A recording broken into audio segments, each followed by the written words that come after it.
नमस्कार, मैं हूं श्रद्धा। आप देख रहे हैं न्यूज 24। यूपी में सभी सियासी दल आगामी विधानसभा चुनाव की तैयारियों में जुटे हैं, लेकिन बीजेपी 2022 के साथ साथ 2024 की रणनीति भी बना रही है। काशी विश्वनाथ कॉरिडोर के लोकार्पण के बाद आज प्रधानमंत्री मोदी ने 12 राज्यों के मुख्यमंत्रियों के साथ उन्होंने कल मंथन किया। इस बैठक में क्या हुआ, मोदी ने क्या मंत्र दिया, देखिए।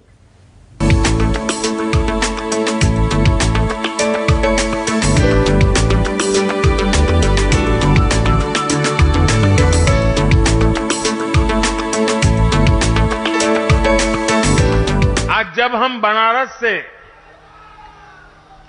के विकास की बात करते हैं तो इससे पूरे भारत के विकास का रोड मैप भी बन जाता है।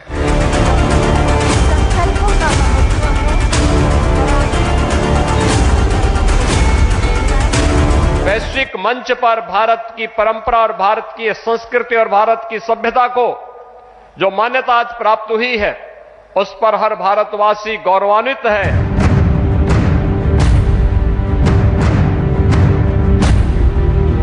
जब आप यहां आते थे तो क्या स्थिति थी? जो स्थान इतना पवित्र हो, उसकी बदहाली लोगों को निराश करती थी। दिव्य और भव्य कॉरिडोर को बाबा विश्वनाथ को अर्पित करने के बाद प्रधानमंत्री मोदी ने रात को ही बनारस के रेलवे स्टेशन का जायजा लिया। इसके बाद अगले दिन मोदी ने 12 राज्यों के मुख्यमंत्रियों के साथ 2022 के साथ साथ 2024 के चुनाव पर मंथन किया। फिर दोपहर को स्वर्वेद महामंदिर धाम के दर्शन किए, साथ ही सदा फल देव की प्रतिमा को पुष्प भी अर्पित किए। इस मौके पर उनके साथ मुख्यमंत्री योगी आदित्यनाथ और राज्यपाल आनंदीबेन पटेल भी शामिल रही। काशी में जिस तरह पीएम मोदी एक्शन में है, उससे साफ है कि बीजेपी 2022 के बहाने 2024 की पिच तैयार कर रही है। इस पिच पर विकास का उछाल होगा तो आस्था के नाम पर स्विंग भी खूब पड़ेगी, जिसके लिए प्रधानमंत्री मोदी और मुख्यमंत्री योगी ने काशी में शानदार मैदान तैयार कर दिया है। काशी में कॉरिडोर और विकास कामों का लोकार्पण का काम पूरा हुआ तो प्रधानमंत्री मोदी ने बीजेपी शासित मुख्यमंत्रियों और उप मुख्यमंत्रियों की पाठशाला लगाई। सबका साथ सबके विकास के मंत्र पर ही बीजेपी आगे बढ़ रही है। प्रधानमंत्री नरेंद्र मोदी ने बीजेपी शासित राज्यों के मुख्यमंत्री के साथ साल 2022 के साथ साथ साल 2024 पर भी मंथन किया। इस दौरान बीजेपी शासित राज्यों के मुख्यमंत्रियों ने राज्यों में हो रहे विकास कार्यों का प्रस्तुतिकरण भी दिया।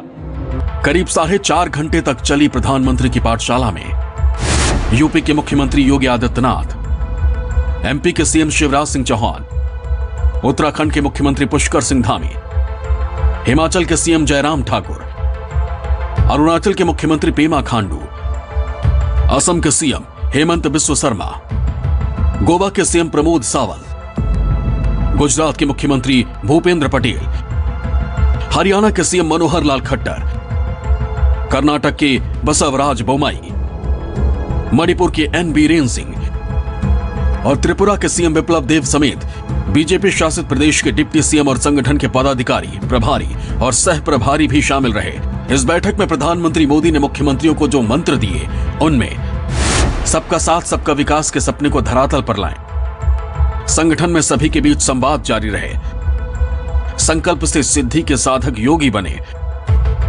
काम ऐसा हो जिसकी चर्चा आम लोग खुद करें, नीतियों और योजनाओं के प्रचार प्रसार में कमी ना रहे, हर हाल में योजनाओं का लाभ लोगों तक जाना चाहिए, जनता की बात सुने, नाराजगी को बातचीत से खत्म करें, भाई भतीजावाद और पैरोकारी को दरकिनार करने को कहें, कानून व्यवस्था को लेकर कोई भी ढिलाई ना हो।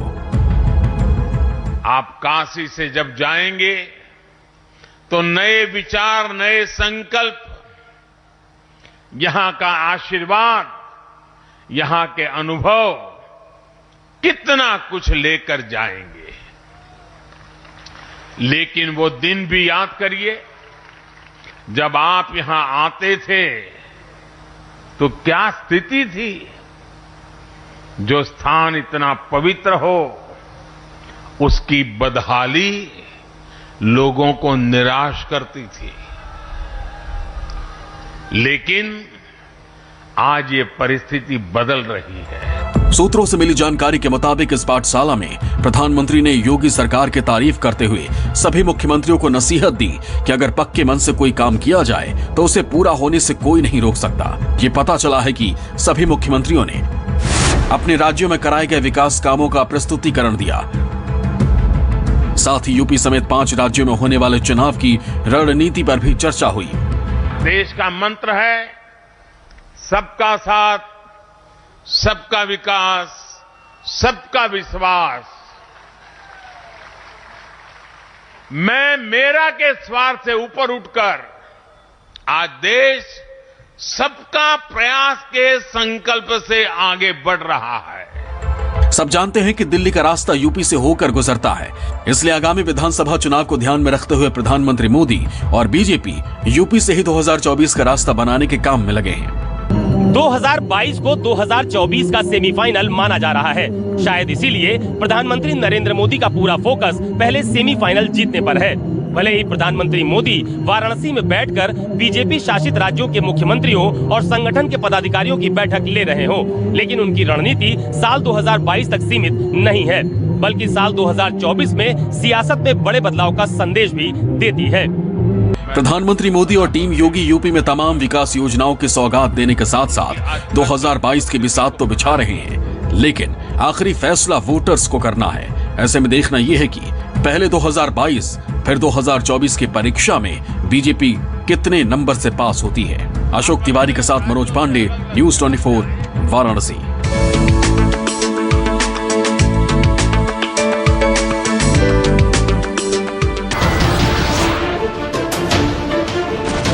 नमस्कार, मैं हूं मानक गुप्ता।